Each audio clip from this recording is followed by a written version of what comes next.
తెలంగాణలోని జయశంకర్ భూపాలపల్లి జిల్లాలోని కాళేశ్వరంలో సరస్వతి పుష్కరాలు ఇవాల్టితో ముగియనున్నాయి. నేడు చివరి రోజు కావడంతో భారీ సంఖ్యలో భక్తులు సరస్వతి పుష్కరాలకు తరలివస్తున్నారు. ఇవాళ భక్తులు అధిక సంఖ్యలో కాళేశ్వరానికి పోటెత్తారు. దీంతో కాళేశ్వరం వెళ్లే రూట్లో భారీ ట్రాఫిక్ జామ్ కావడంతో భక్తులు ఇబ్బందులు పడ్డారు. సరస్వతి పుష్కరాలు సందర్భంగా భక్తులు త్రివేణి సంగమం వద్ద పుణ్యస్నానాలు ఆచరిస్తున్నారు. ఈ రోజు రాత్రి 7 గంటలకు నవరత్నమాల హారతితో పుష్కరాలు ముగించనున్నట్లు అధికారులు తెలిపారు. పుష్కరాల ముగింపు సందర్భంగా వీఐపీ ఘాట్ వద్ద ప్రత్యేక కార్యక్రమాలు జరగనున్నాయి.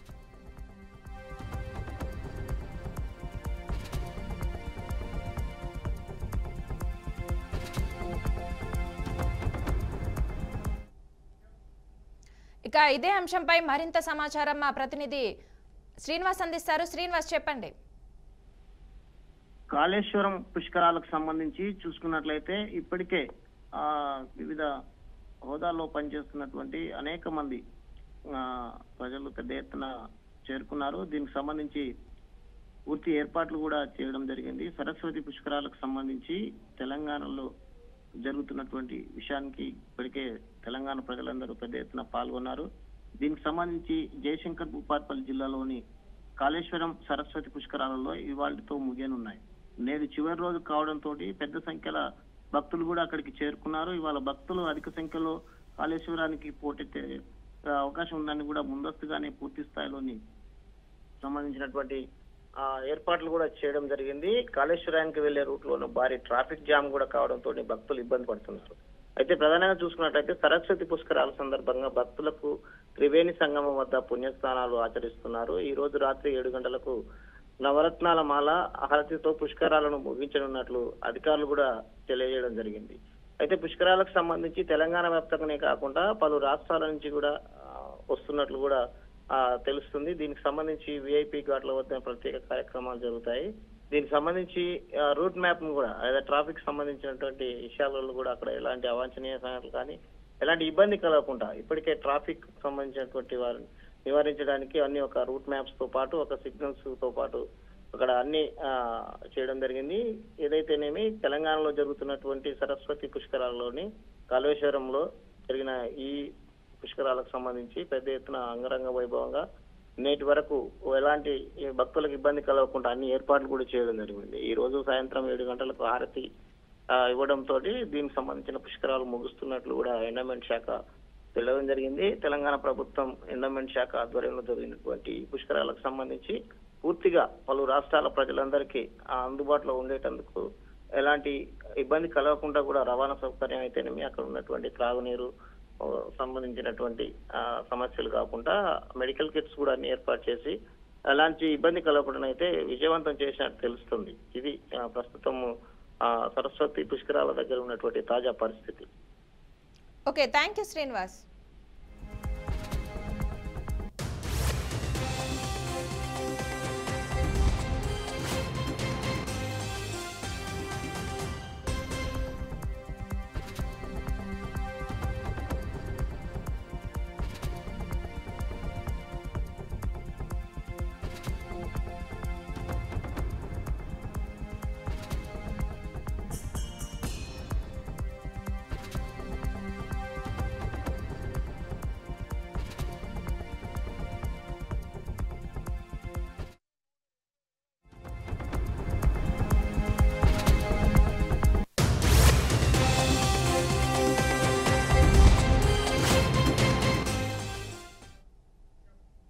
రైట్, ఇక బ్రేకింగ్ న్యూస్ చూస్తున్నాం. ములుగు జిల్లాలో ఇసుక లారీల ఓవర్లోడ్ దందా మళ్లీ మొదలైంది. అదనపు బకెట్ దందా 3 బకెట్లు 6,000గా సాగుతుందనే చర్చ జరుగుతుంది.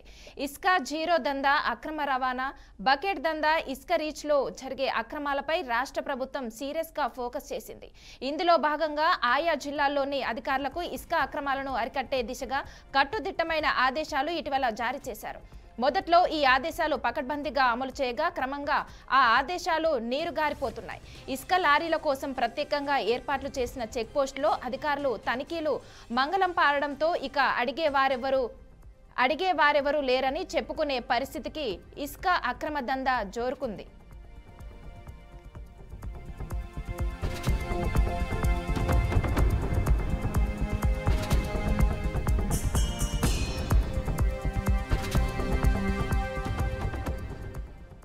యుద్ధ ప్రాతిపదికన పోలీస్, రెవెన్యూ, టీజీఎన్డీసీ శాఖల అధికారులు రీచ్లలో నిత్యం తనిఖీలు చేపట్టారు.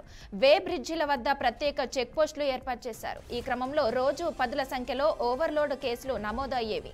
వే బ్రిడ్జిలకు ముందు 2 కిలోమీటర్ల మేర రోడ్ల పక్కన ఇసుక కుప్పలు దర్శనమిచ్చేవి. అధికారుల చర్యలతో అక్రమాలకు కళ్ళెం పడింది. ఇదంతా అప్పటి మాట. ప్రస్తుత పరిస్థితి అందుకు పూర్తి విరుద్ధంగా ఉంది. చెక్ పోస్టులు, ఇసుక రీచ్లలో అధికారుల తనిఖీలు శూన్యమయ్యాయి. దీంతో ఇసుక రీచ్లలో అదనపు బకెట్ దందాకు తెరలేపారు. రోజు 100ల సంఖ్యలో ఓవర్లోడ్ ఇసుక లారీలు జిల్లా కేంద్రాలను దాటుతున్నాయి. దీంతో ప్రభుత్వ ఆదాయానికి భారీగా గండి పడుతోంది.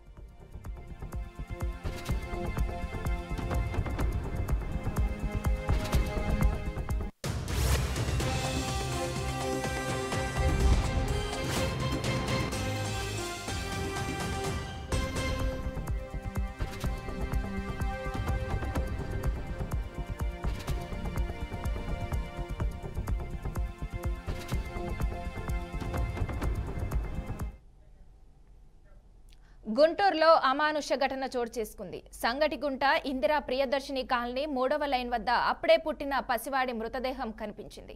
స్థానిక నివాసి జగన్ ఇచ్చిన ఫిర్యాదు మేరకు లాలాపేట పోలీసులు ఘటనా స్థలానికి చేరుకున్నారు. కాలువ నీటిలో కొట్టుకొచ్చిన పోలీసులు గుర్తించారు. మృతదేహాన్ని గుంటూరు ప్రభుత్వ ఆసుపత్రికి తరలించారు.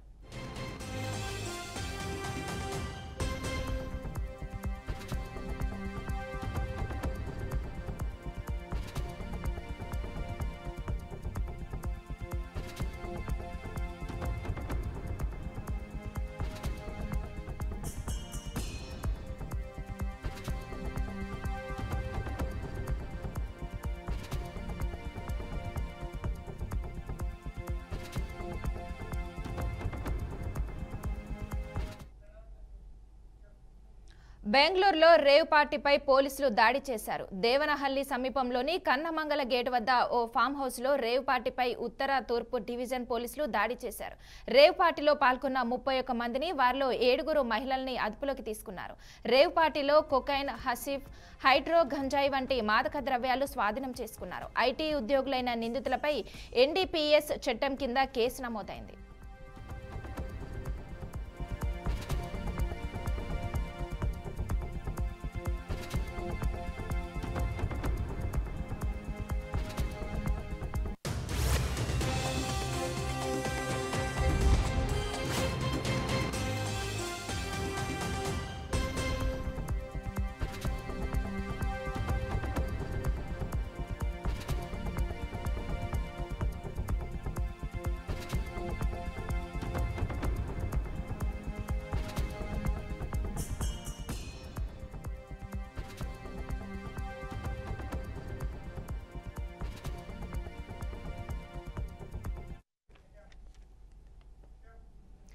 ఏపీ మంత్రి కందుల దుర్గేష్ లైవ్ లో మాట్లాడుతున్నారు. లైవ్ ద్వారా చూద్దాం.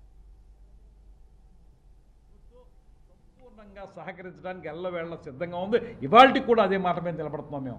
మా ముఖ్యమంత్రిగా ఇది బయట ప్రచారాలండి. ఆ నలుగురు అనేటువంటి విషయంలో మళ్ళీ ఎవరో ఏ నలుగురు కాదో, ఏ నలుగురు అవునో అనేటువంటి విషయంలో కూడా ఇంకా లేదు. విచారణ ప్రారంభమైందండి, నిన్నే ప్రారంభమైంది కదా.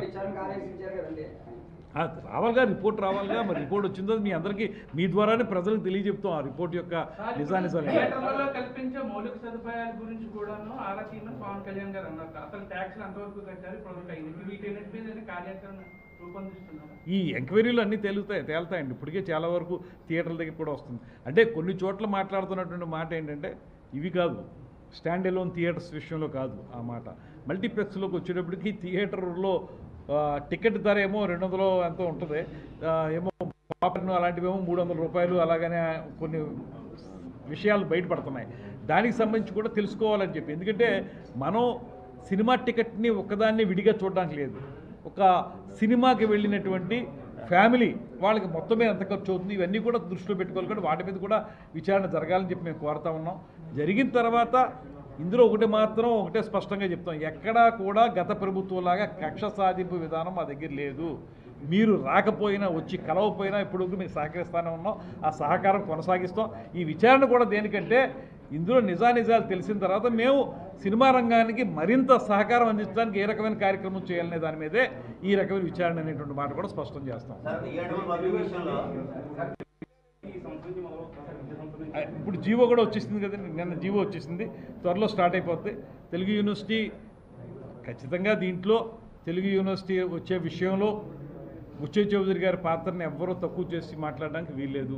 100% కూడా దాని బ్రెయిన్ చైల్డ్ ఆ రోజున అప్పుడున్నటువంటి గవర్నమెంట్లో 100% మన ముఖ్యమంత్రి ఎన్టీ రామారావు గారు, ఆనాడు ఉన్నటువంటి ముఖ్యమంత్రి ఎన్టీ రామారావు గారికి తెలుగు భాష పట్ల ఉన్నటువంటి ఆయన మక్కువ, లేకపోతే స్వయంగా ఆయన అద్భుతమైనటువంటి తెలుగు భాష మీద ఉన్నటువంటి అభినవేశం ఉన్నటువంటి గొప్ప నటుడు కనుక ఆయన ఆ రోజు ఈ తెలుగు విశ్వవిద్యాలయం అనేటువంటిది ప్రత్యేకంగా ఉండాలని ఆలోచన చేశారు. దాని ప్రకారమే 3 ప్రాంతాల్లో 3 రకాలైనటువంటి విభాగాలతోటి తయారు చేశారు. ఇక్కడ పొట్టి శ్రీరాములు గారి పేరు మీద తెలుగు విశ్వవిద్యాలయాన్ని ఏర్పాటు చేశారు. దాంట్లో ఇన్స్ట్రుమెంటల్గా ఉన్నటువంటి వ్యక్తి కూడా బుచ్చయ్య చౌదరి గారు. అందులో ఏ రకమైనటువంటి అనుమానం లేనే లేదు.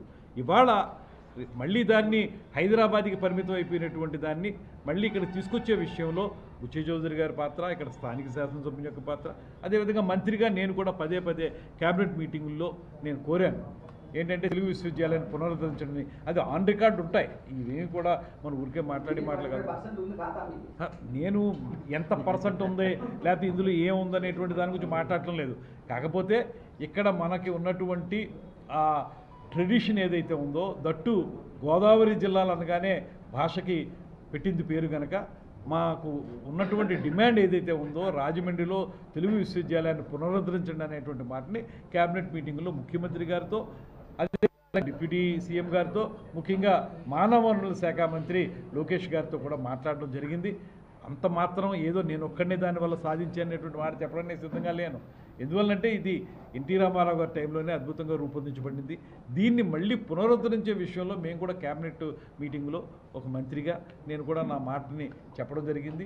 అది చేసినందుకు కూడా వెంటనే క్యాబినెట్కి నేను ధన్యవాదాలు తెలియజేశాను. ఎందుకంటే క్యాబినెట్ ఆ రోజున మేము అందరం ఉన్నప్పుడు క్యాబినెట్లో అందరూ ముక్తకంఠంతో రాజమండ్రిలో తెలుగు విశ్వవిద్యాలయం పునరుద్ధరించబడాలి అనేటువంటి మాటని ముక్తకంఠంతో ఒప్పుకున్నారు కనుక వారందరికీ ధన్యవాదాలు చెప్పడం జరిగింది. అదేవిధంగా ఇప్పుడు ఇందులో ఇది ఉండాలని కోరినటువంటి సహజంగానే తెలుగు విశ్వవిద్యాలయం ఇక్కడ ఉండాలని కోరిన వాళ్ళలో లోకల్ ఎమ్మెల్యే ఉంటారు, అదేవిధంగా బుచ్చయ్య చౌదరి గారు ముందు నుంచి ఆయన ఉంటారు. అందరం కలిసి ఇది కూటమి ప్రభుత్వం యొక్క సమైక్య విజయంగానే నేను చెప్తాను.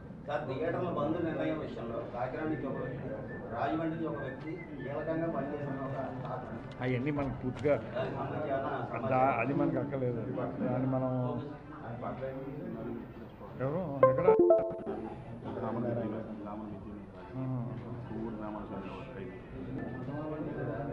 చనిపోయారా? మెరుగైన వైద్యం అందాలంటే రాజానగరం అది ఎప్పుడే జరిగిందట ప్రమాదం. స్పాట్ డెడ్ అట్ 4, ఒక 2 గాయాలతో. ఇవి ఇప్పటివరకున్న bulletin updates. Keep watching BRK news తెలుగుడి సత్తా.